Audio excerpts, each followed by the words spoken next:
Good evening, welcome to left and right. నిన్న supreme court 5 జడ్జిల ధర్మాసనం ఇచ్చిన తీర్పు నీట్కు సంబంధించి నేషనల్ ఎలిజిబిలిటీ ఎంట్రన్స్ టెస్ట్, ఈ టెస్టుకు సంబంధించిన తీర్పు దేశవ్యాప్తంగా ఇప్పుడు చర్చనీయాంశమైంది.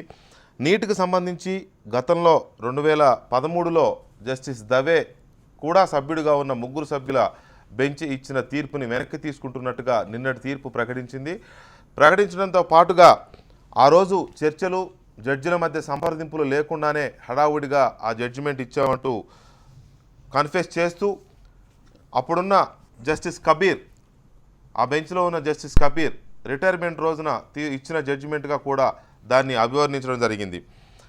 ఒక బెంచ్ ఇచ్చిన తీర్పు మీద అదే బెంచ్లోని ఇంకొక సభ్యుడు ఉన్న ఇంకొక బెంచ్ వ్యాఖ్యానించడం కానీ, లేకపోతే రిటైర్మెంట్ రోజే జడ్జిమెంట్ ఇచ్చిన జడ్జి గురించి కామెంట్ చేయడం కానీ, లేక ఒక జడ్జిమెంట్ని సుప్రీంకోర్టు మళ్ళీ వెనక్కి తీసుకోవడం అనేది జరుగుతుందా? అసలు అలా జరిగితే ఆ జడ్జిమెంట్లకు ఉన్న విలువేంటి? అలాగే ఇది ఒక ఎంట్రన్స్ టెస్టుకు సంబంధించిన జడ్జిమెంట్ కాబట్టి సరిపోయింది, కానీ అదే ఇంకొక వ్యక్తికి సంబంధించిందో, ఒక వ్యక్తిగత జీవితానికి సంబంధించిందో అయితే అలా వెనక్కి తీసుకోగలరా? ఇలాంటి చాలా ప్రశ్నలు ఇవాళ భారతదేశంలో ప్రజల ముందు సుప్రీంకోర్టు ఉంచింది ఈ జడ్జిమెంట్ ద్వారా. లాయర్లు ఏం చెప్తారు, న్యాయ కోవిదులు ఏమనుకుంటున్నారు, అసలు ఇలాంటి జడ్జిమెంట్లు ఇప్పుడు ఏమైనా ఇంతకుముందు ఎప్పుడైనా వచ్చాయా? ఒక జడ్జికి సంబంధించి ఇంకొక జడ్జి ఎప్పుడైనా కామెంట్ చేశారా? చేస్తే అది కంటెంప్ట్ అవ్వదా? ఇలాంటి ప్రశ్నల మీద ఇవాళ మనం డిబేట్ నెంబర్ 1లో చర్చించబోతున్నాం.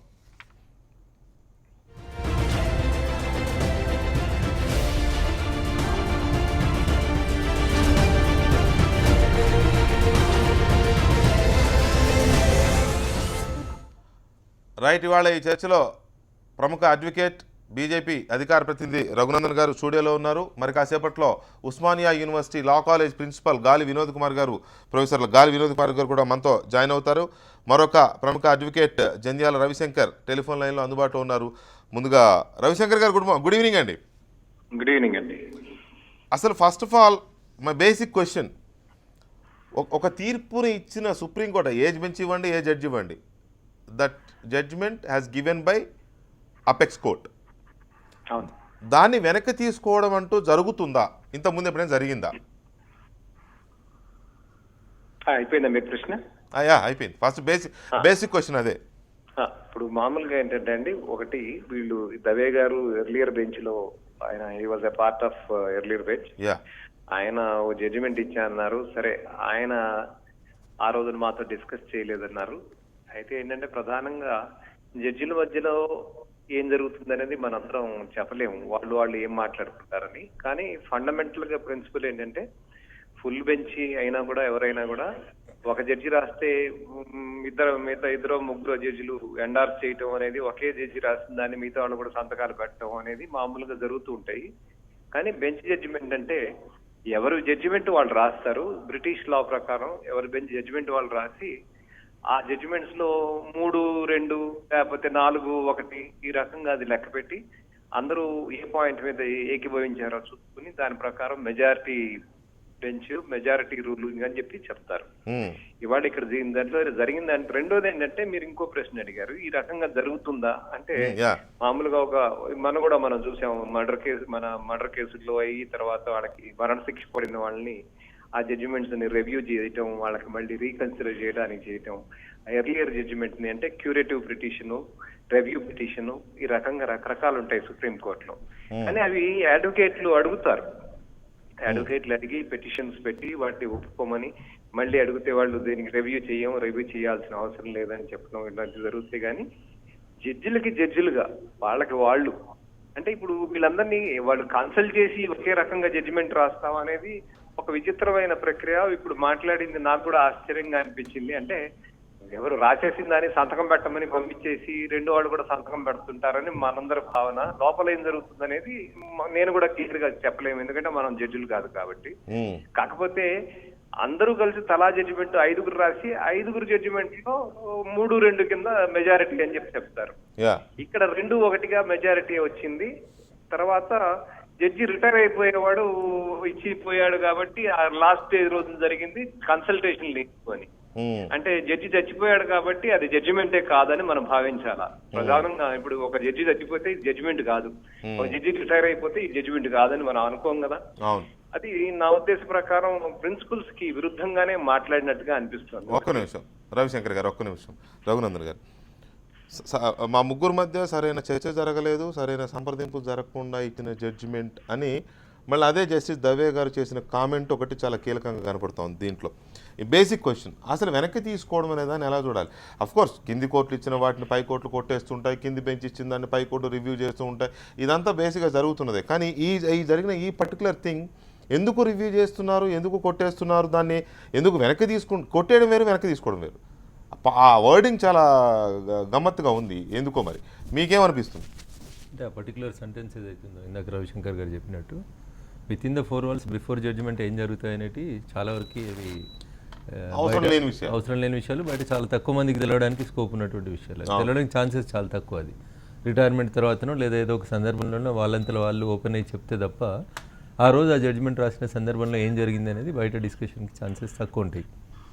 మరి దీంట్లో ఆ రోజు నేను బెంచ్లో ఉన్నాను, మా ఒపీనియన్ ఏం అడగకుండానే రాశాము, రాసినటువంటి జడ్జి ఎవరైతే ఉన్నారో ఆయన ఆ రోజు రిటైర్డ్ అయిపోతూ ఉన్నారు అనేటువంటి పదాలు ఏదైతే వాడారో దానివల్ల ఆ జడ్జిమెంట్లో ఏదో తప్పు జరిగింది అనేటువంటి అర్థం వచ్చే రీతి లోపల ఒక పక్కన ఇప్పుడు మనం ముగ్గురం కలిసి ఒక జడ్జిమెంట్ రాసాము, తర్వాత మీరు బయటకు వెళ్ళి దాని గురించి ఏదో ఒక కామెంట్ చేశారు కొంతకాలం తర్వాత. ఆ రోజు వాళ్ళిద్దరు రిటైర్డ్ అయిపోతున్నారు, రిటైర్డ్ అయిపోతే వాళ్ళు ఇద్దరు రాసుకొని సంతకాలు పెట్టేసినారు, నేను డిసెంట్ నోట్ వ్యక్తం చేశాను అని అంటే దాని వెనకాలనే ఏదో ఒక ప్రలోభము అనుమానము రకరకాలైనటువంటి ఇష్యూస్ కనబడతాయి.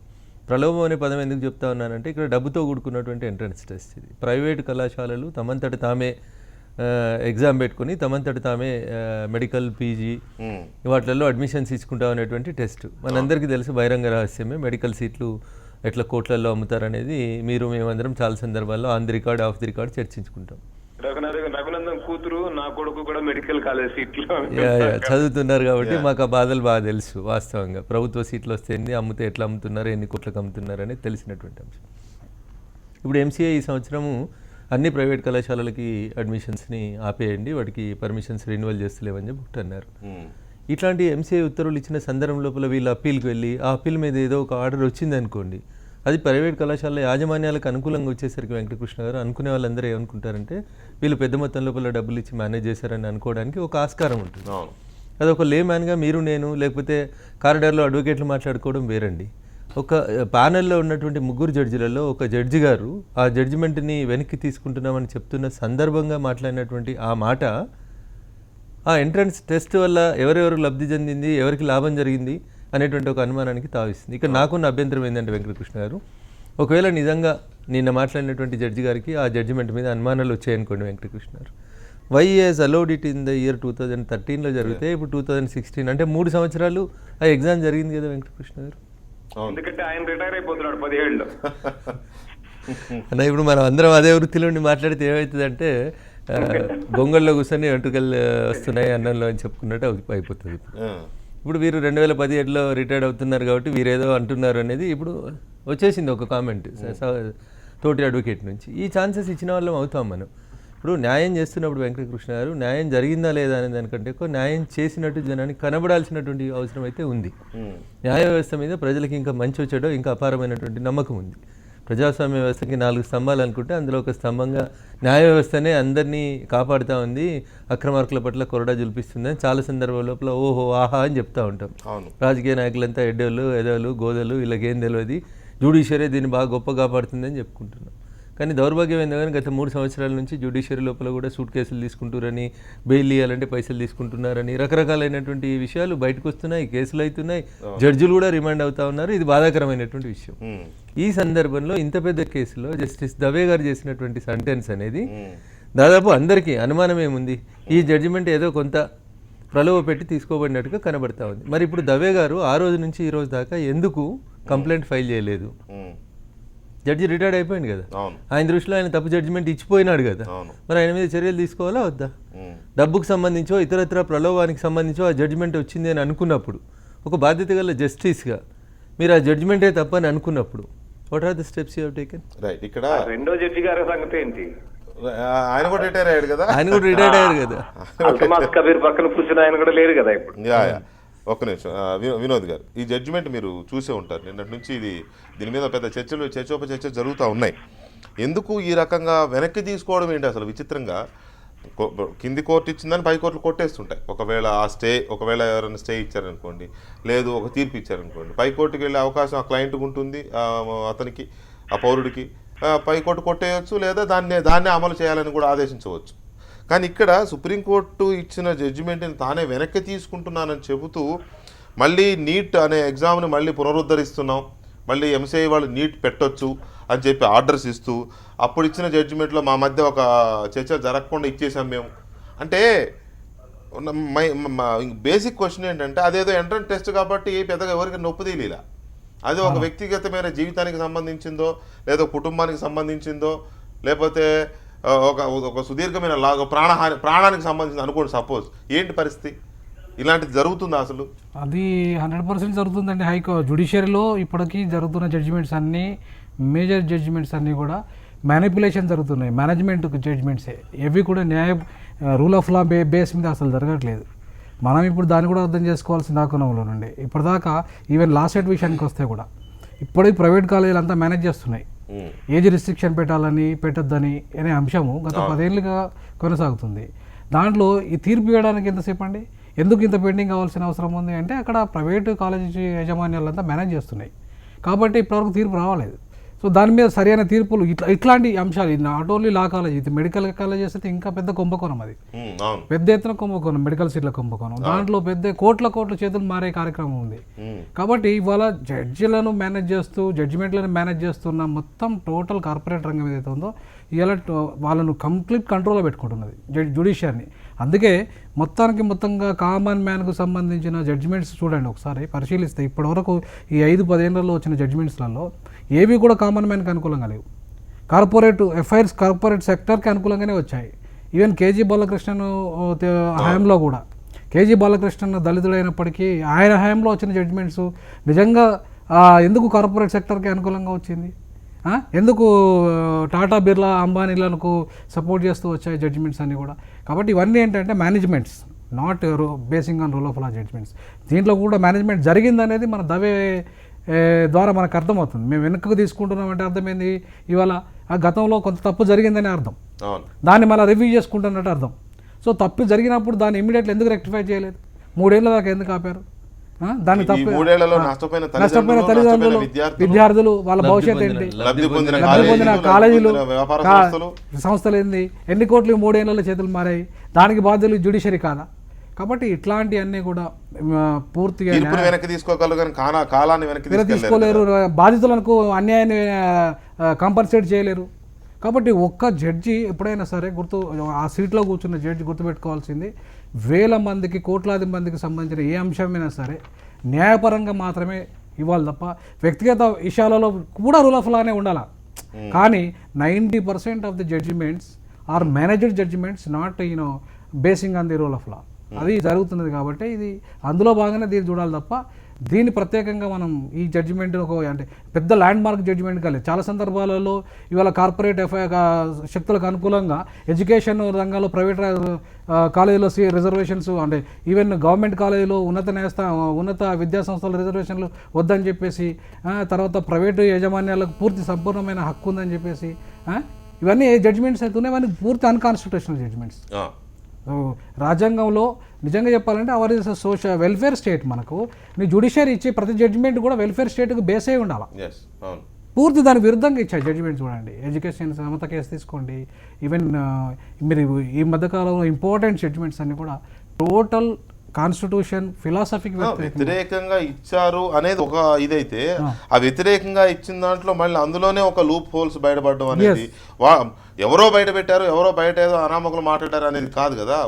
ఇంకొక బెంచ్, ఆయన సభ్యుడిగా ఉన్న ఇంకొక బెంచ్ మాట్లాడడం. రవిశంకర్ గారు, ఇక్కడ ఆయన రిటైర్ అవుతూ, జస్టిస్ కబీర్ రిటైర్ అవుతూ రాసిన జడ్జిమెంట్ అది అన్న ఆ ఒక్క 5 పదాల వాక్యం వెనుక ఒక పెద్ద అర్థాలు వస్తున్నాయి. ఇవాళ దేశంలో దాన్ని ఏ రకంగానైనా అర్థం చేసుకోవచ్చు, ఎవరికి తోచిన రీతిలో వాళ్ళు అర్థం చేసేసుకోవచ్చు ఆ వాక్యాన్ని. కరెక్ట్ వెంకటకృష్ణ గారు, జ్యుడిషియల్ డిసిప్లైన్ అనేది ఒకటి ఉంటుంది, దాన్ని వాళ్ళు పాటించాలని మన జడ్జిలందరూ కూడా చాలా ఉపన్యాసాలు ఇస్తుంటారు. మరి జ్యుడిషియల్ డిసిప్లైన్ ఏంటి? ఇద్దరు పోయిన తర్వాత మిగిలిపోయిన ఒక ఆయన నేను నా అంతటి నేరుగా రికాల్ చేసుకుంటున్నాను జడ్జిమెంట్ అనేది కొంచెం విచిత్రంగానే ఉంది. అంటే మరి ఆ రూల్స్ ఎట్లా ఉంటాయి మనకు తెలియదు, వాటిల్లో వాళ్ళ రూల్స్ ఎట్లా ఉంటాయో కానీ సాధారణమైన మానవుడికి ఎవరికైనా కూడా ఒకవేళ ఇందాక చాలా ఇంపార్టెంట్ ఇష్యూ మిస్ అయిపోయారు మనందరం.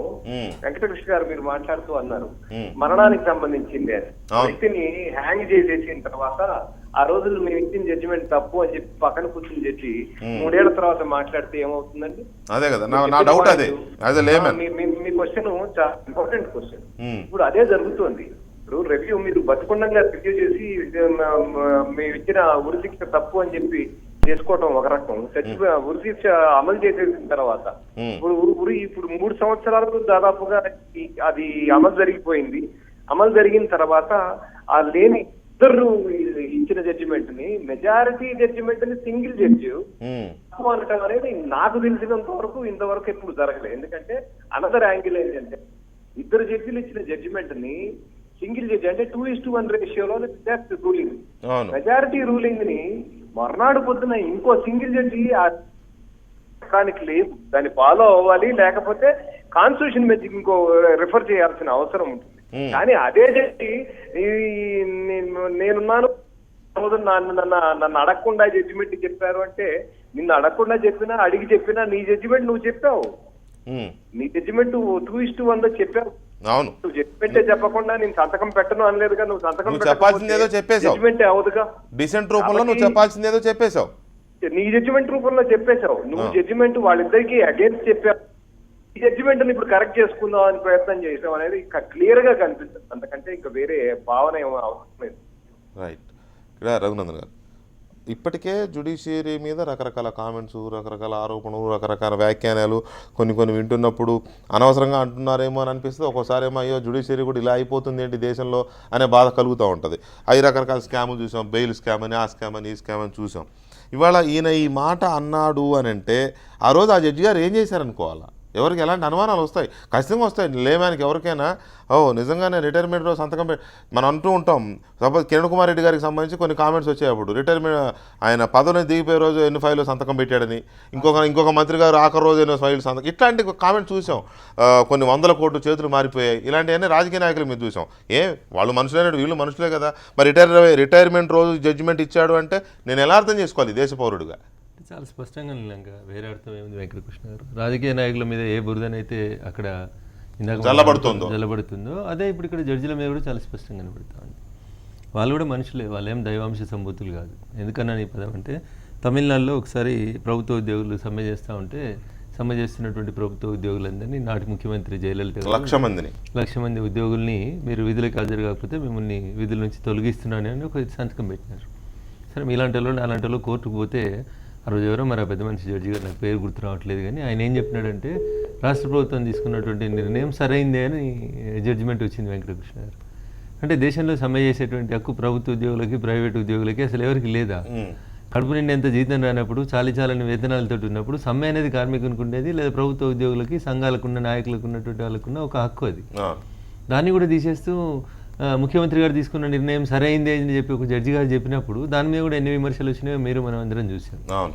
ఇట్లా చాలా జడ్జిమెంట్స్ లోపల ప్రభుత్వం పాలకులు తీసుకున్నటువంటి తప్పుడు నిర్ణయాలను ఎండగట్టాల్సినటువంటి జ్యుడిషియరీయే అన్ఫార్చునేట్లీ వీళ్ళు కూడా అదే దారులలో పోతున్నారేమో అనేది కొన్ని ఇబ్బందికరమైనటువంటి విషయాలు. ఎందుకంటే రిటైర్మెంట్ తర్వాత వాళ్ళు ఎక్స్పెక్ట్ చేస్తున్నటువంటి పోస్టులు కానీ, రిటైర్మెంట్ తర్వాత వాళ్ళు ఇంకా కావాలని ప్రభుత్వం నుంచి కోరుకుంటున్నటువంటి ఇతరత్ర కారణాల వల్ల కానీ ఈ రకమైనటువంటి జడ్జిమెంట్స్ వస్తున్నట్టు చాలా స్పష్టంగా కనబడతా ఉంది. నేను ఈ పదం ఎందుకంటున్నానంటే, ఇప్పుడు భారత పార్లమెంట్ ఒక చట్టం చేసింది వెంకటకృష్ణ గారు, జడ్జిల నియామకాలకు సంబంధించి భారత పార్లమెంట్ ఒక చట్టం చేసుకొచ్చింది. ఆ చట్టాన్ని మేము ఒప్పుకోము అని చెప్పి వీళ్ళు కొట్టేసినారు. ఇప్పుడు when there is a confidence, ఇప్పుడు మమ్మల్ని మేమే నియమించుకుంటాం, మా జీతాలు మేమే ఇచ్చేసుకుంటాం, అన్నీ మేమే చేసుకుంటాం, జడ్జిలు ఎవరు ఉండాలో ఎవరు ఉండకూడదో మేమే నిర్ణయించుకుంటాం అని చెప్పిన మీరు ఒక సింపుల్ క్వశ్చన్ అడగాలి. మనం ఏ జడ్జి గారినైనా రేపు భవిష్యత్తులో పిలువడానికి ఛాన్స్ ఉన్నటువంటి. ఇప్పుడు వీళ్ళకి జీతాలు పెంచాలంటే మళ్ళీ ఎవరు పెంచాలి వెంకటకృష్ణ గారు? వీళ్ళకి బంగ్లా కట్టియాలంటే ఏడు చట్టం రావాలి, వీళ్ళకి కార్లు ఇవ్వాలంటే ఏడుకెళ్ళి చట్టం రావాలి, మళ్ళీ అదే పార్లమెంట్ చట్టం చేయాలి. అది మర్చిపోయి వాళ్ళు ఏం చేస్తున్నారు, వాళ్ళకి పెంచే జీతమేమో చట్టం చేసే అధికారం పార్లమెంట్కి ఉంటుంది, వాళ్ళ కార్లు కొత్తవి రావాలంటే పార్లమెంటే కొత్త ఎనాక్ట్మెంట్ చేయాలి, వాళ్ళకి అలవెన్సెస్ పెరగాలన్నా డబ్బు రూపం లోపల ఇతరత్ర ఏం రావాలన్నా పార్లమెంట్లోనే చట్టాన్ని అమెండ్ చేసి చేయాలి. కానీ మీ నియామకాన్ని మాత్రం పార్లమెంటు నియంత్రించవద్దు, మమ్మల్ని మేమే నియమించుకుంటామో అన్నారు. ఇవాళ బాగా ఉపన్యాసాలు ఇస్తున్నారు ఈ మధ్యలో జడ్జిలు. నినాకమన్న కూడా ఎవరో ఒకరు ఇద్దరు వచ్చి హైదరాబాద్కి వచ్చి పెద్ద పెద్ద జడ్జిలు వచ్చి స్పీచ్లు ఇచ్చిపోయారు. వెంకటకృష్ణ గారు ఇన్ని కేసులు పెండింగ్ ఉన్నాయా, అన్ని కేసులు పెండింగ్ ఉన్నాయా, సామాన్యునికి న్యాయం జరగాలి, లోక్ అదాలతులు లేకపోతే న్యాయస్థానాలే మీ ఇంటికి వచ్చి పనిచేస్తాయని ముచ్చట్లు చెప్పిపోతారు. సంవత్సరాల తరబడి పబ్లిక్ ఇంట్రెస్ట్ లిటిగేషన్ పిటిషన్స్ని పెండింగ్ పెడతారు వీళ్ళు. ఎందుకంటే గొప్పగా పని ఏం చేస్తారు? ఒక ఇంపార్టెంట్ క్రూషియల్ డిస్కషన్ వచ్చిన సందర్భం లోపల రాజ్యాంగానికి సంబంధించి ఒక పొరపాటు జరుగుతుంది అనేటువంటి సందర్భం వచ్చినప్పుడు సుమోటోగా కేసులు తీసుకొని పరిశీలించాల్సింది పోయింది. దరఖాస్తు చేస్తే కూడా నెలలు పెండింగ్ పెడతా ఉన్నారు. బెంగళూరు హైకోర్టు ఒక జడ్జిమెంట్ ఇచ్చింది వెంకటకృష్ణ గారు. ఒక ముఖ్యమంత్రి గారి సమక్షంలో ఒక పార్టీ ద్వారా గెలిచినటువంటి ఒక ఎమ్మెల్యే ముఖ్యమంత్రి గారు ఉన్నటువంటి డయాస్కి వచ్చి ముఖ్యమంత్రి ఏ పార్టీకి సంబంధించినో ఆ పార్టీ కండువా కప్పుకుంటే based on that paper clipping that MLA was disqualified. సరే, ఇది బెంగళూరు హైకోర్టు ఇచ్చినటువంటి జడ్జిమెంట్ వెంకటకృష్ణ గారు. దాని తర్వాత తెలంగాణ హైకోర్టు ఏమిచ్చింది, ఆంధ్రప్రదేశ్ హైకోర్టు ఏమిచ్చింది, ఉమ్మడి ఆంధ్రప్రదేశ్లో హైకోర్టులు ఏమిచ్చినాయి, పార్టీ డిస్క్వాలిఫికేషన్ మీద చర్చలు ఏం జరుగుతూ ఉన్నాయి. సుప్రీంకోర్టుకు పోతే ఇదే రవిశంకర్ జంధ్యాల గారు ఇంకొంతమంది అడ్వకేట్లు పోయి చేసినటువంటి తెలుగుదేశం పార్టీ వైఎస్ఆర్సీపీ పార్టీ ఎమ్మెల్యేల పార్టీ ఫిరాయింపులేంది, కాంగ్రెస్ పార్టీ ఎమ్మెల్యేల పార్టీ ఫిరాయింపులేంది. సంవత్సరాలు వింటారా వెంకటకృష్ణ గారు? సంవత్సరాల ఒక మర్డర్ కేసు ట్రయల్ జరిగి సుప్రీంకోర్టులో కన్విక్షన్ అక్విటల్ అయితే ఈ దేశ ప్రధాని ఇందిరాగాంధీ హత్య కేసుని పరిష్కారం చేసేందుకు 13 ఏళ్ళు పడుతుందా వెంకటకృష్ణ గారు సుప్రీంకోర్టుకి? న్యాయం జరిగిందని ప్రజలు భావిస్తారా ఇట్లా జరుగుతూ ఉంటే? ఎటువైపు మనం డ్రైవ్ చేస్తూ ఉన్నాం? సగం జడ్జి పోస్టులు ఖాళీగా ఉంటాయి ఈరోజు హైకోర్టులలో, సుప్రీంకోర్టులో, కింది కోర్టులలో సగం జడ్జి పోస్టులు ఖాళీగా ఉంటాయి. ఎట్లా ట్రయల్ డిస్పోజబిలిటీ అయితే? వినోద్ గారు, ఈ లా చదవడానికి చాలా మంది భయపడేవాళ్ళు ఎంతకాలం. ఎందుకనంటే ఉద్యోగాలు రావట్లేదు, లేకపోతే కేసులు లేవు, లాయర్లు ఎక్కువైపోయారు, కోర్టులు తక్కువైపోయినాయి, కేసులు దొరకడం లేదు, అనవసరంగా పోయి చెట్ల కింద తిరగడం, ఈ రకంగా ఉండేది పరిస్థితి. ఇప్పుడు ఇలాంటివి వింటుంటే ఇది కూడా పెద్ద అట్రాక్టివ్ లాగా పాలిటిక్స్ లాగా అవుతుంది. అసలు ఇవాళ అన్ని వృత్తుల కంటే న్యాయ వృత్తిలోనే ఎక్కువ ఇన్కమ్ ట్యాక్స్ కట్టేవాళ్ళు ఉన్నారు. ఎక్కడికి వెళ్ళి ఇండియా టుడే అనేటువంటి ఒక సంస్థ 10 సంవత్సరాల క్రితం ఒక సర్వే నిర్వహించింది దేశవ్యాప్తంగా. కంపెనీలు పక్కన పెట్టండి, లైక్ అంబానీలు, బిర్లాను, ఆదానీలు పక్కన పెట్టండి, ఇండివిజువల్స్గా ఈ దేశంలో ఎక్కువ ట్యాక్స్ పే చేస్తున్నటువంటి వ్యక్తులు ఎవరు అనేది India Today has done a survey from Kashmir to Kanyakumari. 100 మందిని సర్వే చేస్తే అందులో 42 మంది హైయెస్ట్ ట్యాక్స్ పేయర్స్ ఎవరంటే అడ్వకేట్స్ మాత్రమే. It is borne on record of India Today. ₹1,00,00,000 tax కట్టలే, కోట్ల రూపాయలు ట్యాక్సులు కట్టిరు. ఆ రోజు నేను చెప్తుంది, this survey was conducted almost 10 to 12 years back Venkatakrishna. ఢిల్లీలో ప్రాక్టీస్ చేసేటువంటి ఒక అడ్వకేట్ కట్టినటువంటి ట్యాక్స్, ఇండివిజువల్ ట్యాక్స్ 42 కోట్లు ట్యాక్స్ డబ్బు కట్టిండు ఆయన ప్రొఫెషన్ ద్వారా వచ్చిన డబ్బును చూపిస్తూ. Can you imagine how much he would have earned by profession? Yes. ఇప్పుడు మొత్తం యూరోపియన్ కంట్రీస్లో కావచ్చు, ఇండియాలో కావచ్చు, highest tax payers are lawyers. అంటే వీళ్ళకి అసలు కంట్రోలింగ్ ఉంటే నిజంగా ఈ ఇన్కమ్ మీద కంట్రోలింగ్ కనుక ఉండి ఫీజెస్ మీద, స్ట్రక్చర్ మీద ఉంటే ఇంత పెద్ద ఎత్తున ట్యాక్సెస్ పే చేయడానికి ఏ రకంగా అనుమతిస్తుంది? అంటే ఇక్కడ ఒక డిఫరెన్స్ ఉంది. Lawyers are different, judges are different. Lawyers are self employed. ఆయన కేసును బట్టి క్లయింట్ దగ్గర ఉన్న సత్తాను బట్టి ఎంతైనా వసూలు చేస్తాడు ఫీజు, ఆయనకి ఇచ్చే స్తోమవుతుంటే. బాలగోపాల్ లాంటి ఎక్కడైనా పాపం సోషల్ వర్కర్లు ఉంటే ఆయన ఎదురిచ్చి మరి వాదిస్తూ ఉంటారు. అటువంటి వాళ్ళని కూడా చూసాం, అటువంటి వాళ్ళు చూసాం, కన్నయ్య గారు కానీ లేకపోతే ఇలాంటి వాళ్ళు చూసాం మనం. సో ఈ పరిస్థితుల్లో జడ్జిలు డిఫరెంట్. కానీ జడ్జిలు బయట వాళ్ళతో మాట్లాడరు. అసలు జడ్జిలు 4 గోడలకు పరిమితారు, ఇంట్లోంచి కూడా బయటికి రారు, ఫంక్షన్లకు రారు, ఎక్కడ 10 మందిని కలిసే ఫ్రీ మూవ్మెంట్ ఉండదు, వారికి ఉండకూడదు కూడా అనే కొన్ని సూత్రాలు అవి ఉన్నాయి. ఇవాళ అన్నీ పోయినాయి, అవన్నీ పోయినట్టు కనపడతా ఉంది. పోయినట్టు కనపడడం కదా సార్. ఇప్పుడు ఇది హైయెస్ట్ ట్యాక్స్ పేయర్స్ లాయర్స్ ఎవరైతే ఉన్నారో జడ్జిలను మ్యానిపులేట్ చేసేసి ఇవాళ కోట్ల చేతులు మార్చేసి ఇవాళ మొత్తం జడ్జిమెంట్నే మార్చేసి ఇలా వాళ్ళకి అనుకూలమైన తీర్పులు ఇప్పించుకుంటూ ఇలా కోట్ల పేరు తెచ్చుకున్నారు. ఇలా ఒక అంబానీ కేసు గెలిచాడు అనుకోండి ఒక లాయరు, మ్యానిపులేషన్ చేసుకొని ఇంకొక పెద్ద 10-20 కంపెనీలు లైన్లో ఉంటాయి. ఎందుకంటే ఇలా అక్రమంగా గెలిపించి హైకోర్టులలో, సుప్రీంకోర్టులలో అక్రమంగా ఎవరైతే సంపాదిస్తున్నారో వాళ్ళు ట్యాక్స్ పే చేయకపోయినా సరే వాళ్ళని జైల్లో పెట్టకుండా ఉండే పరిస్థితి తీసుకొచ్చిన లాయర్స్ ఎవరైతే వాళ్ళని కాపాడుతున్నారో, వాళ్ళని కాపాడే జడ్జి ఎవరైతే ఉన్నారో ఇలా కోట్ల చేతులు మారుతున్న క్రమంలో ప్రజల ధనం లక్షల కోట్లు దుర్వినియోగమైనా సరే వీళ్ళు పట్టింపు లేదు.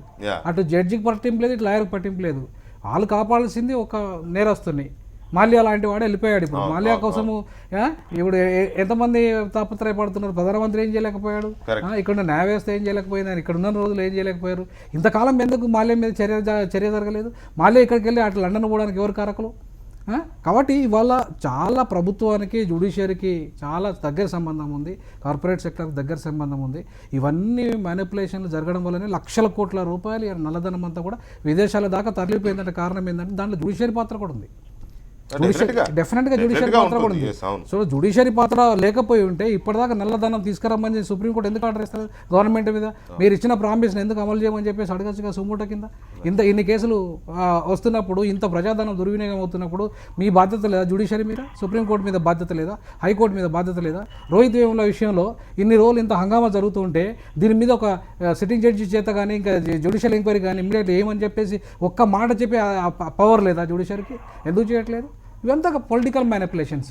సో ప్రతి సంఘటన. రవిశంకర్ గారు ఇక్కడ నా ఇంకొక బేసిక్ డౌట్.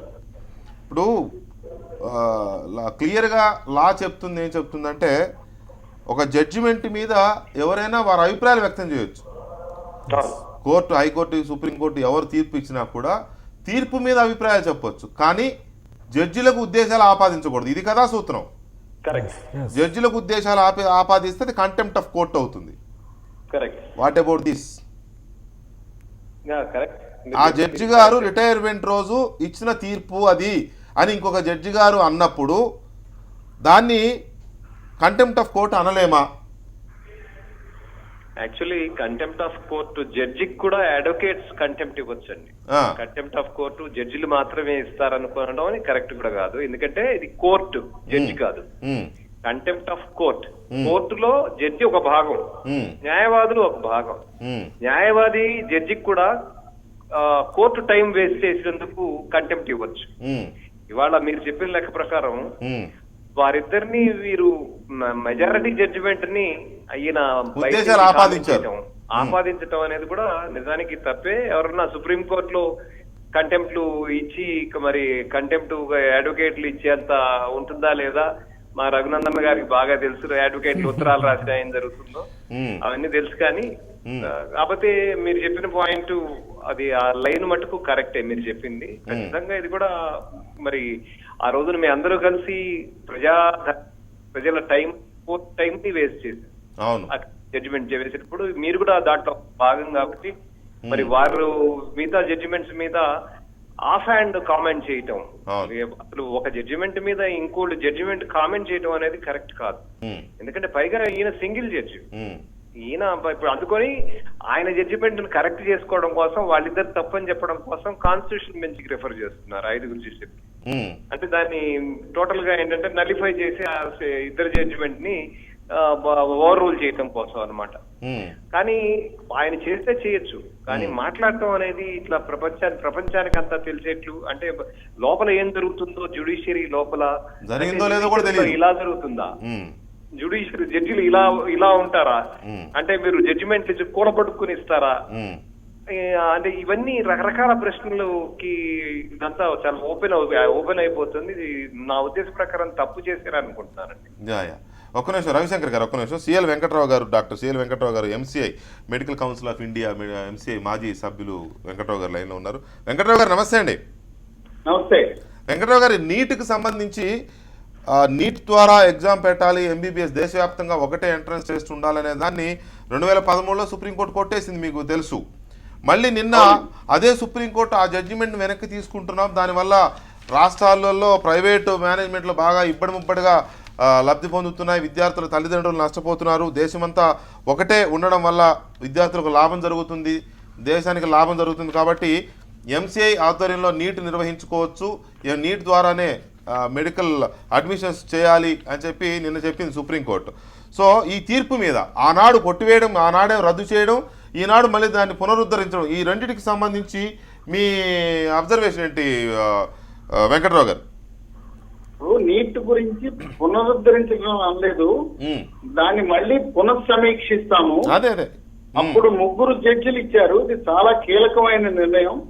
ఈ దేశంలో వైద్య విద్య వ్యాపార ధోరణి పడుతుంది కనుక ఇది కోట్ల రూపాయలు పోసి మెడికల్ కాలేజీల్లో సీట్లు కొనుక్కుంటే ఎటువంటి ప్రమాణాలు కలిగిన డాక్టర్లు వస్తాయనే భయంతో వైద్య ప్రమాణాలు, నైతిక విలువలు, పేదవాడికి కూడా నిరుపేదలకు కూడా ఎంబీబీఎస్ రావాలనే ఆకాంక్షతో దాన్ని పునఃసమీక్షించి ఇటువంటి కీలకమైన నీట్ పరీక్ష దేశానికి 29 రాష్ట్రాలకు సంబంధించిన మరి ప్రధానమైన సమస్య కనుక 5 ఉన్న జడ్జిలకు 5 ఉన్న బెంచ్కి రిఫర్ చేయాలని అది హర్షించదగ్గ నిర్ణయం.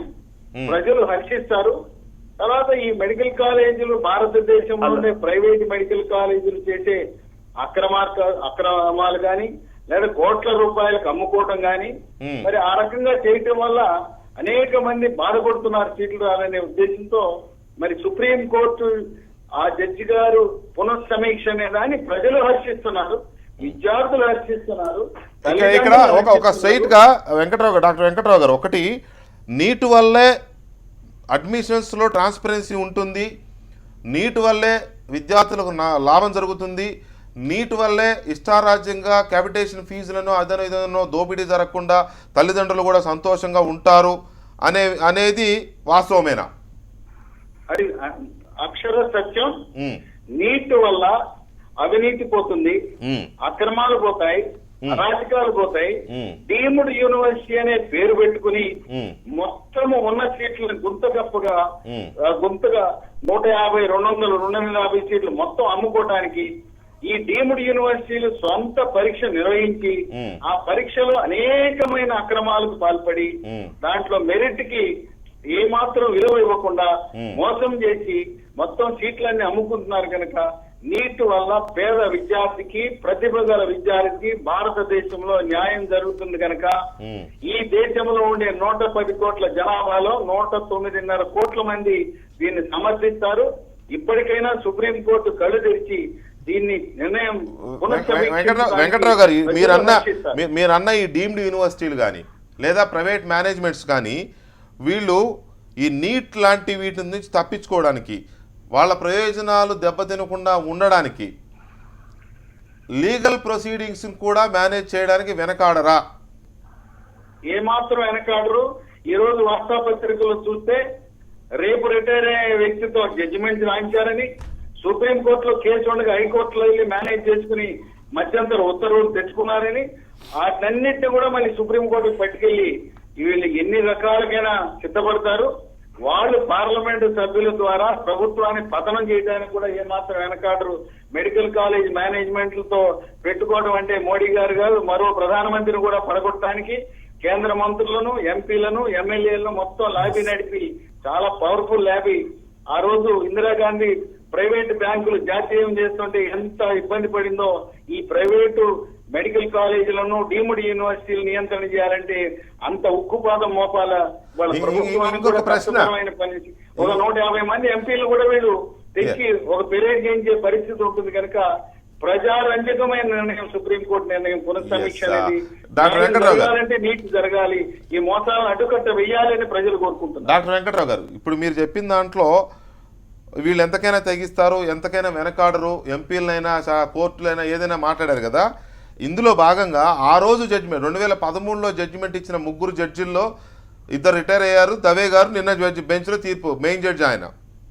నిన్న ఆ జడ్జిమెంట్ ఇస్తూ వారు చేసిన కామెంట్స్, ఆ రోజు జడ్జిమెంట్ ఇచ్చిన జడ్జి గారు రిటైర్మెంట్ రోజు ఇచ్చారు జడ్జిమెంటు, సంప్రదింపులు జరగలేదు మా 3 మధ్య, ఎలాంటి చర్చలు జరగకుండా జడ్జిమెంట్ ఇచ్చారు, నేను వ్యతిరేకించానని చెప్పారు నిన్న. అంటే దీన్ని ఎలా అర్థం చేసుకోవాలి? ఇప్పుడు ఏదైనా కూడా ఒక ముఖ్యమైన విధానపరమైన నిర్ణయం తీసుకునేటప్పుడు, జడ్జిమెంట్ ఇచ్చేటప్పుడు ముందు జడ్జిలు కూర్చొని చర్చించుకోవాలి. చర్చించుకుని ఒక నిర్ణయానికి వచ్చిన తర్వాత అప్పుడు జడ్జిమెంట్ రాయాలి. ఇక్కడ ఆ చీఫ్ జస్టిస్ 2 జడ్జిలు రాసేసి ఈయనకి సంతకానికి పంపించారు, నువ్వు కూడా సంతకం పెట్టాలి. అప్పుడు వాళ్ళు ఇచ్చిన జడ్జిమెంట్ చూసి ఈయన వర్షంలో డిసెంట్ ఇచ్చాడు కానీ ఎక్కడ కూడా ఆ చర్చల ప్రక్రియ అనేది జరగలేదు.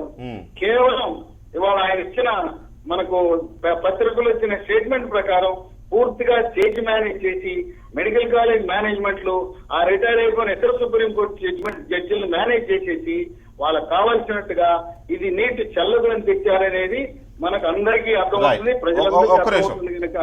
ఒక్క నిమిషం వెంకట్రావు గారు, ఒక్క నిమిషం.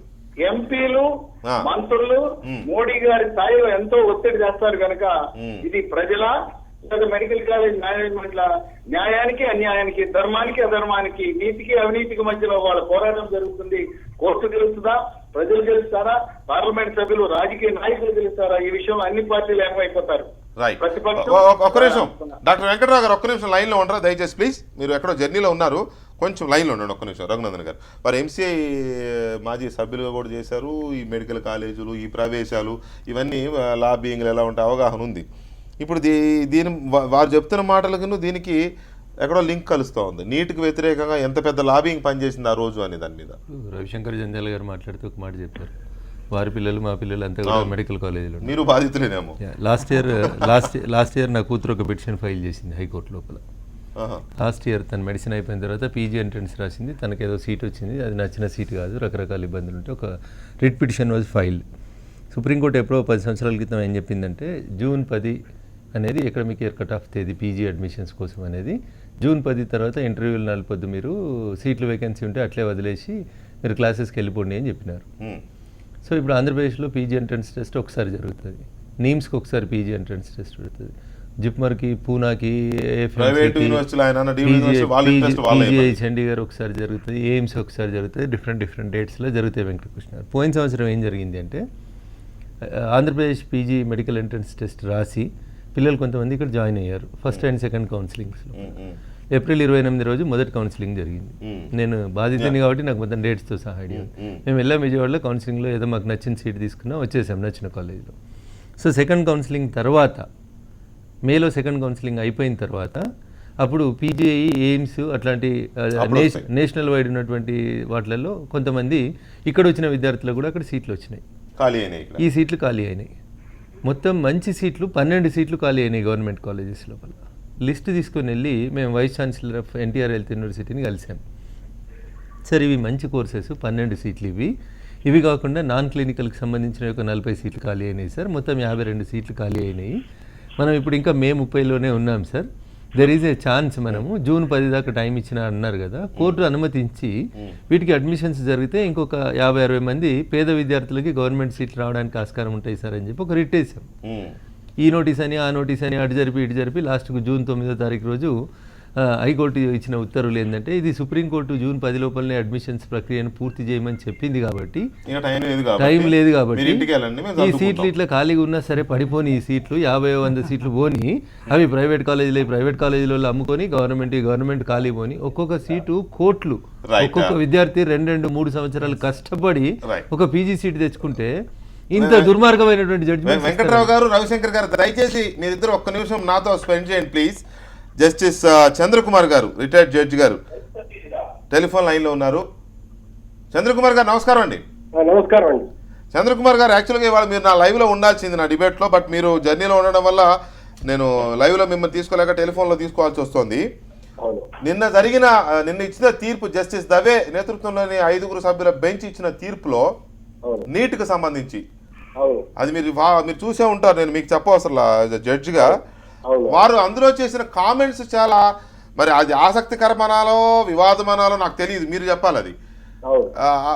ఆ జడ్జిమెంట్ మీద కానీ లేకపోతే అప్పుడున్న జస్టిస్ కబీర్ రిటైర్మెంట్ రోజు ఇచ్చిన జడ్జిమెంట్, అది మా మధ్య సంప్రదింపులు జరగలేదు, చర్చలు జరగకుండా అడావుడుగా ఇచ్చాం కాబట్టి ఇప్పుడు దాన్ని వెనక్కి తీసుకుంటున్నాం అని చెప్పిన ఆ వ్యాఖ్యల మీద మీరు ఎలా స్పందిస్తారు? అంటే ఒక్క మాటలో చెప్పాలంటే ఈ తీర్పుతో న్యాయం ఇంకా నిలబడింది అని చెప్పేసుకోవచ్చు. న్యాయం నిలబడింది అంటారు. ఓకే, న్యాయం నిలబడింది చివరికైనా వరకు. ఎంత అంటే ఈ 2 సంవత్సరాలు నిలబడలేదనే కదా ఈ తీర్పు, ఈ కేసు విషయంలో 3 సంవత్సరాలు, ఈ 3 సంవత్సరాలు ఈ కేసు విషయంలో న్యాయం చీకట్లో ఉందనుకోవాలి కదా. ఇప్పుడు మామూలుగా తీర్పు చెప్పేటప్పుడు బెంచ్ లో మేము ఉన్నప్పుడు మామూలుగా అందరూ జడ్జెస్ ఆర్గ్యుమెంట్స్ పెట్టారండి. ఆర్గ్యుమెంట్స్ విన్న తర్వాత జడ్జిమెంట్ రిజర్వ్ చేసిన తర్వాత జడ్జిమెంట్ ముగ్గురు జడ్జెస్ కలిసి డిస్కస్ చేస్తారండి. డిస్కస్ చేసి కామన్ ఒపీనియన్ కనుక వస్తే ఎవరికో ఒకరికి జడ్జిమెంట్ రాయమని చెప్తారండి. చెప్తే ఆ జడ్జి గారు రాసిన తర్వాత ఆ జడ్జిమెంట్ అందరికి సర్క్యులేట్ చేస్తారు. అందరు సర్క్యులేట్ చేసిన తర్వాత అందరు సరిగ్గా ఉంటే అనుకుంటే మిగతా వాళ్ళు తమ సొంత అభిప్రాయాలు రాయొచ్చు, ఎడిషన్స్ రాయొచ్చు, రాసి సపోర్ట్ చేసుకుంటూ రాసి సంతకాలు పెట్టవచ్చు. రైట్. ఇక్కడ చంద్రకుమార్ గారు దవే గారి జడ్జిమెంట్ మీద మిక్స్డ్ ఒపీనియన్ వస్తూ ఉంది. కొంతమంది ఏమో ఆ రోజున మాట్లాడకుండా ఇప్పుడు వారి మాటలు కంటెంప్ట్ ఆఫ్ కోర్ట్ వస్తాయా రావా, అదే అడగబోతున్నా. మిక్స్డ్ ఒపీనియన్ వస్తోంది, రకరకాలుగా ఉంది. మీరేమో ఇప్పటికైనా న్యాయం నిలబడిందనే ఆనందాన్ని మీరు వ్యక్తం చేస్తున్నారు. ఒక రిటైర్డ్ న్యాయమూర్తిగా మీ ఆనందాన్ని నేను షేర్ చేసుకోవడానికి సిద్ధంగా ఉన్నా. కాకపోతే ఇక్కడ మాకున్న ఒక లేమ్యాన్ గా మాకున్న బేసిక్ డౌట్ ఏంటంటే జడ్జిమెంట్ మీద కామెంట్ చేయొచ్చు, కానీ జడ్జికి ఉద్దేశాలు ఆపాదించకూడదు అనేది న్యాయ సూత్రం. మరి ఇప్పుడు ఆనాటి జడ్జిలకు దవే గారు కొన్ని ఉద్దేశాలు ఆపాదించినట్టే కదా చూస్తుంటే. ఇప్పుడు మామూలు అంటే ప్రొసీజర్, ఒక ప్రొసీజర్ ఏదో ఉన్న ప్రొసీజర్ లో ఉన్నట్టుగా ఫాలో కావడం అనేటటువంటిది ఎలాంటి అనుమానాలకు ఆస్కారం ఉండదు. హలో, ప్రొసీజర్ గా ఫాలో అయితే ఎవరికి అనుమానం ఉండదు. హలో, చెప్పండి. అంటే ప్రొసీజర్ లో ఉన్నది అయితే ఉండదు. ప్రొసీజర్ ఎందుకు ఫాలో కాదు? Okay,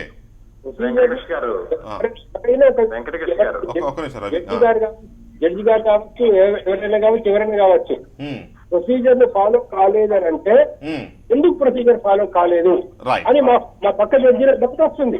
right. జడ్జి గారు మీరు ఇంకొక ఈ మాట అన్నారు కదా, దానికి ఇంకొక ప్రశ్న ఇమీడియట్ గా నాకు ఎవరో పొద్దున ఒక సీనియర్ అడ్వకేట్ చెప్పింది ఏంటంటే, ఒక బెంచ్ లో ఎవరైనా మెజారిటీ ఒపీనియన్ జడ్జిమెంట్ ఇచ్చినప్పుడు దానికి ఎవరైనా జడ్జి గారు డిసెంట్ ఇచ్చినప్పుడు వారం రోజుల్లోగా సిజిఐకి, సుప్రీంకోర్టు జడ్జి అయితే సిజిఐకి రిఫర్ చేయొచ్చు, నేను డిసెంట్ ఇస్తున్నాను, దీన్ని రివ్యూ చేయాల్సిందిగా రిక్వెస్ట్ చేస్తూ మళ్ళీ దాన్ని రివ్యూ కోసం అడగొచ్చు. వీరు ఎందుకు అప్పుడు అడగలేదు దవే గారు అనేది ఒక్కొక్క ప్రశ్న. ఇప్పుడు మేము ఒక జడ్జి గారు డిసెంట్ జడ్జిమెంట్ చెప్పొచ్చు. అవును, దవే గారు ఇష్టంగా డిసెంట్ జడ్జిమెంట్ చెప్పారు. అవును, అందులో చక్కగా కారణాలన్నీ అసైన్ రీజనింగ్ ఒక ఆర్డర్ ఇచ్చారు. ఆర్డర్ చెప్పిన తర్వాత రివ్యూ చేయమని సీజేకి ఒక జడ్జి గారు అవసరం లేదు. Okay okay. అంటే ఏ పార్టీ అగ్రీవ్డ్ పార్టీ వరకు ఉంటారో అగ్రీవ్డ్ పార్టీ వాళ్ళు రివ్యూ కావాలని అడుగుతారు. General procedure, normal procedure. Right. జడ్జిలు అడగరు, పార్టీ అడుగుతారు రివ్యూ కావాలని. రైట్. జస్టిస్ చంద్రకుమార్ గారు ఒక్క నిమిషం దయచేసి, ఒక్క నిమిషం. వెంకట్రావు గారు, ఒక్క నిమిషం. రవిశంకర్ ఒక్క నిమిషం, చాలా కీలకమైంది. వెంకట్రావు గారు, చెప్పండి. ఎంసీఐకి సంబంధించి మీరు ఉన్నారు కాబట్టి మీకు ఐడియా ఉండాలి. ఈ నీట్ కాకుండా ఇష్టారాజ్యంగా ప్రైవేట్ కాలేజీలు, మీరు చెప్పిన డీమ్డ్ యూనివర్సిటీలు అడ్మిషన్స్ చేసినట్లయితే నీట్ ద్వారా చేస్తే ఎంతైతే బిజినెస్ జరుగుతుందో అడ్మిషన్ల ఫీజుల రూపంలో, నీట్ లేకుండా చేస్తే జరిగేది ఎంత, వాల్యూమ్ ఎంత చెప్పగలరా? పర్ ఇయర్ సుమారుగా ఎన్ని కోట్లు ఉంటుంది? ఇంకొక విషయం కూడా మీకు అనధికారంగా చెప్తాను. కొంతమంది మెడికల్ కాలేజీలు యాజమాన్యాలు భారతదేశంలో సుప్రీం కోర్టు జడ్జిలకు ఏదో చదివించుకోవాలని కలెక్ట్ చేసినట్టు కూడా నా దగ్గర సమాచారం ఉంది. 100 కాలేజీల యాజమాన్యాలు. అదొక విషయము. తర్వాత ఇప్పుడు ఒక్కొక్క కాలేజీకి 100 కోట్లు వస్తే నీట్ పెట్టిన తర్వాత 100 కోట్లు 10 కోట్లకే పడిపోతుంది. అంటే 90% వీళ్ళ వ్యాపారాలు, వీళ్ళ అక్రమాలు పోతాయి. కేవలం 10% ఆదాయం వస్తుంది. అంటే 90% అంటే సుమారుగా 90% అంటే సుమారుగా దాని వాల్యూమ్ ఎంత ఉంటుంది? ఇది వాల్యూమ్ భారతదేశం మొత్తం మీద చెప్పమంటారా? సుమారుగా భారతదేశం మొత్తం మీద ఒక 5,000 కోట్ల వాల్యూమ్ ఉంటుంది. Right, there you are. ఒక్క నిమిషం ఉండండి దయచేసి, ఒక్క నిమిషం ఉండండి సార్. సుమారుగా మనం అనుకున్న దాని ప్రకారం 5,000 కోట్లు, మీరు అన్న దాని ప్రకారం 5,000 కాదు, 4,000 కాదు, 3,000.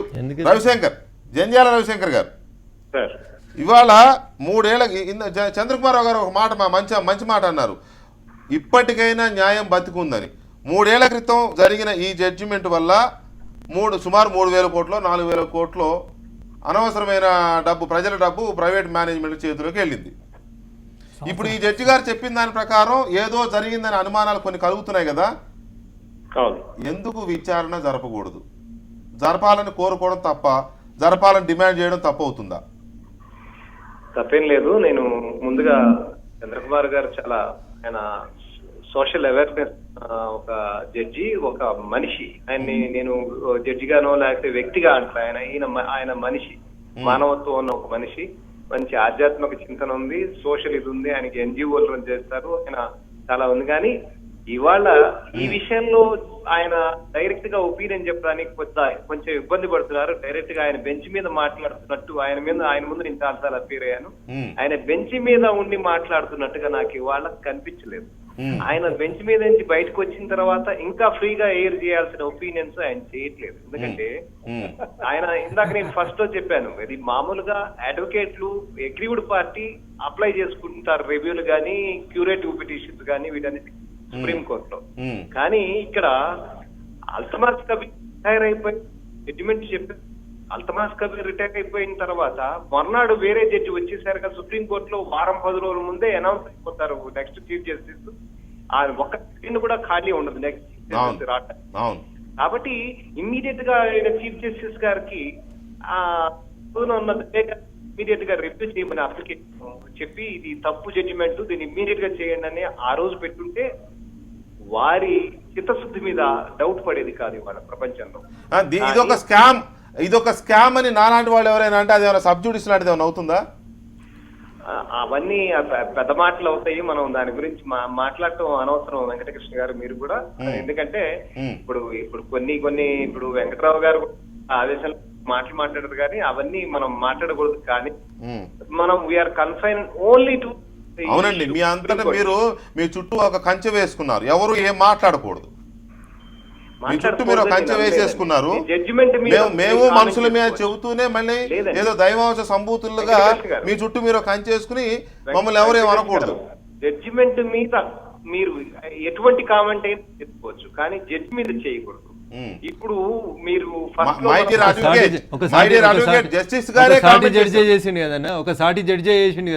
దాని గురించి మనం మాట్లాడుకుంటుంది, దాని గురించే రఘునందన్ మనం మాట్లాడుకుంటుంది. కాబట్టి ఇప్పుడు అటువంటి కామెంట్ చేసిన జడ్జి గారి మీద మరి న్యాయవాదులు అక్కడ కోర్టు టైం వేస్ట్ చేసి కంటెంప్ట్ ఆఫ్ ది కోర్ట్, ఇది judge is nobody, contempt of the court. జడ్జికి అడ్వకేట్ కూడా కంటెంప్ట్ ఇవ్వచ్చు. మరి ఎవరో ఒకళ్ళు మరి దవే గారు ఇటువంటి కామెంట్ చేసినప్పుడు మరి ఇద్దరు రిటైర్ అయిపోయిన తర్వాత ఇందాక నేను చెప్పాను, అంటే జడ్జి చచ్చిపోతే జడ్జిమెంట్ కాదా అంటే చంద్రకుమార్ గారు ఇచ్చినవి మేము ఇవాళ సైట్ చేయట్లేదా? జడ్జిమెంట్ సైట్ చేస్తున్నాం మేము. మై డియర్ ల్యాండ్ అడ్వకేట్ గారు, మేము అంటున్నది కూడా అదే. జంధ్యాల రవిశంకర్ గారు మీరేమంటున్నారో మేము అదే అంటున్నాం. ఒక్క నిమిషం ఉండండి వినోద్ గారు. ఇప్పుడు ఆ జడ్జిమెంట్ను వెనక్కి తీసుకున్నామని చెప్పారు. ఎందుకు తీసుకున్నామని చెప్పారంటే కారణాలు కూడా చెప్పారు వారే. మా మధ్య సంప్రదింపులు జరగలేదు, మా మధ్య చర్చలు జరగలేదు, రిటైర్మెంట్ రోజు ఇచ్చారు, ఇలాంటి 3 కారణాలు చెప్పి వెనక్కి తీసుకుంటున్నాం, ఇక నుంచి నీట్ ద్వారానే పెట్టండి అన్నారు. సుదీర్ఘమైన అనుభవం ఉన్న వెంకటరావు గారు చెప్తున్న దాని ప్రకారం 5,000 కోట్ల రూపాయల అన్అఫిషియల్ ట్రాన్సాక్షన్స్ జరుగుతాయి దీంట్లో నీట్ లేకపోతే అనేది వారు చెప్పిన మాట. అంటే 3 ఏళ్ళు కదండి, అంటే 15,000 కోట్లు కదా, లెట్ ఇస్ 10,000 crores. కాబట్టి మనలాంటి వాళ్ళం దీని మీద విచారణ జరగాలని కోరుకోవడం కానీ డిమాండ్ చేయడం కానీ తప్పు ఎలా అవుతుంది? తప్పు అసలే కదండి. ఇప్పుడు న్యాయ వ్యవస్థలోనే ఇంత దుర్మార్గమైన తీర్పుల ద్వారా బాధితులు నష్టపోతే విచారణ చేయమని చెప్పే హక్కు ప్రతి పౌరునికి ఈ దేశంలో అడిగే హక్కు ఉంటుంది. అది అడ్వకేట్ అడగాల్సిన అవసరం లేదు, ఒక జడ్జి అడగాల్సిన అవసరం లేదు. బాధితులు అడగచ్చు, పౌరులు ఎవరైనా అడగచ్చు, రెస్పాన్సిబుల్ పర్సన్ ఎవరైనా అడగచ్చు. దాంట్లో తప్పేం లేదు. ఇప్పుడు దానికి బాధ్యత వహించాల్సిందే జుడిషియరీ, తప్పకుండా బాధ్యత వహించాల్సిన అవసరం ఉంటుంది. ఇప్పుడు దవే గారు అత్యున్నత స్థానంలో ఉన్నా కూడా ఆయన ఈజ్ రెస్పాన్సిబుల్, ఖచ్చితంగా ఆయన రెస్పాన్సిబులే. వారి హయాంలో ఏ జడ్జిమెంట్ వచ్చినా, వారు డిసైడ్ చేసినా ఖచ్చితంగా ఈజ్ రెస్పాన్సిబుల్.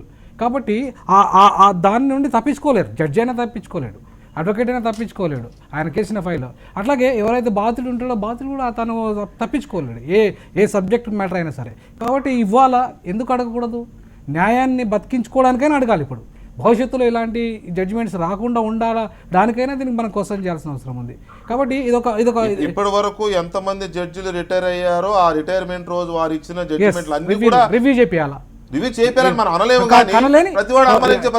అనుమానించే పరిస్థితి. ఇట్లాంటి సంఘటనలు జరిగితే, ఇట్లాంటి జడ్జిమెంట్స్ కనుక వస్తే ఖచ్చితంగా రివ్యూ చేయించాలని డిమాండ్ చేయొచ్చు మనకు. రైట్ రఘునందన్ గారు, విచారణ జరిపించాలా అని అంటే జరిపించారా కాదు, కానీ అలాంటి చర్చలు అలాంటి అనుమానాలు అయితే వస్తాయి దేశంలో, 100% వస్తాయి.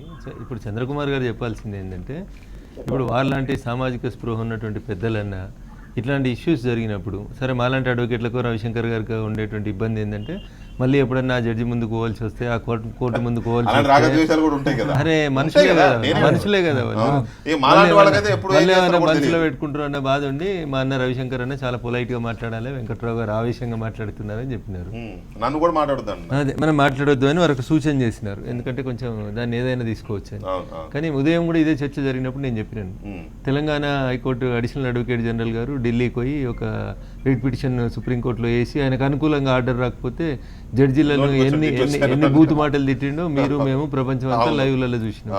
దాని మీద యాక్షన్ తీసుకోమని ఉత్తరం రాస్తే సంబంధిత జడ్జీలు కూడా ఏదో అంటారు చూడురి దొంగకు తేలు కుట్టింది అన్నట్టు నోరు మూసుకొని కూర్చున్నారు తప్పితే ఒక్క జడ్జి కూడా స్పందించలే. నాకు ఇంకో ఉచిత సలహా ఇచ్చిర్రు, నువ్వో అడ్వకేట్ని పెట్టుకొని ఇది నువ్వు కోర్టులో కేసేసుకో, మేము దీని మీద సూమోటోగా చర్య తీసుకోమని చెప్తారు.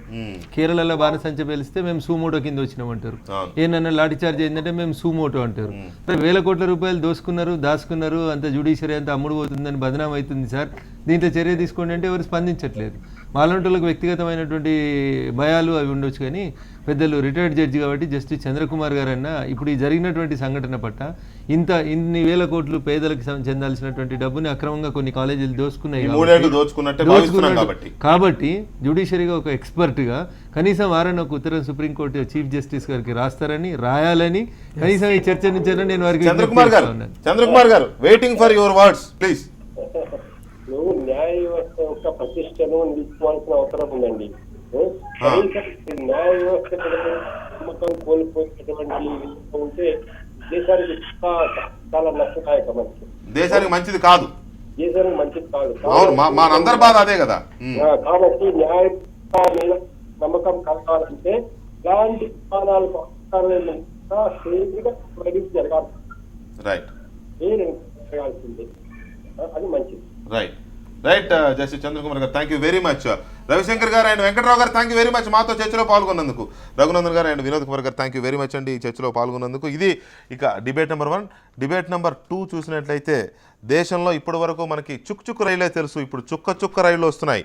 నీటి బోట్లు తీసుకుని కరువు ప్రాంతాలు ఎక్కడున్నాయి, ఎడారి ప్రాంతాలు ఎక్కడున్నాయి, జనం ఎక్కడ తాగునీటి కోసం అల్లాడిపోతున్నారంటూ రైళ్లు వెతుక్కుంటూ వెళుతున్నాయి. ఇప్పటికే మహారాష్ట్రలోని లాతూర్ ప్రాంతానికి ఒక రైలు 10 వ్యాగన్ల రైలు 5 లక్షల తాగునీటిని తీసుకొని ఆ ప్రాంత ప్రజలకి దాహార్తిని తీర్చడం కోసం ఒక రైలు వెళ్ళింది. అయితే ఆశ్చర్యకరమైన విషయం ఏంటంటే ఆ రైలు వెళ్తుంటే రైలు మార్గంలో ఉన్న గ్రామాల ప్రజలు రైలును ఆపి మా ఊళ్ళ మీదుగా వెళ్తూ మాకు నీళ్ళు ఇవ్వకుండా ఆ ఊరికి వెళ్తారా, ముందు మాకు ఇవ్వండి అని చెప్పి రైలును అడ్డుకుంటే వెళ్లాల్సిన టైం కంటే 6 గంటల ఆలస్యంగా రైలు వెళ్లాల్సిన ప్రాంతానికి చేరుకున్నది.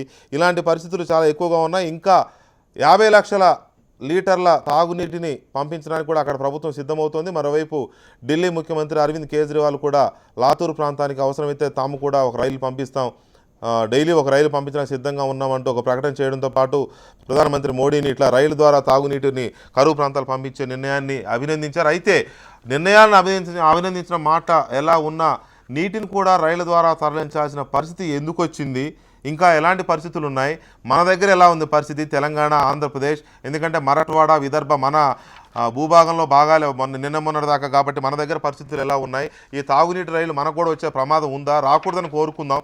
ఇదే డిబేట్ నెంబర్ 2లో చిన్న బ్రేక్ తర్వాత.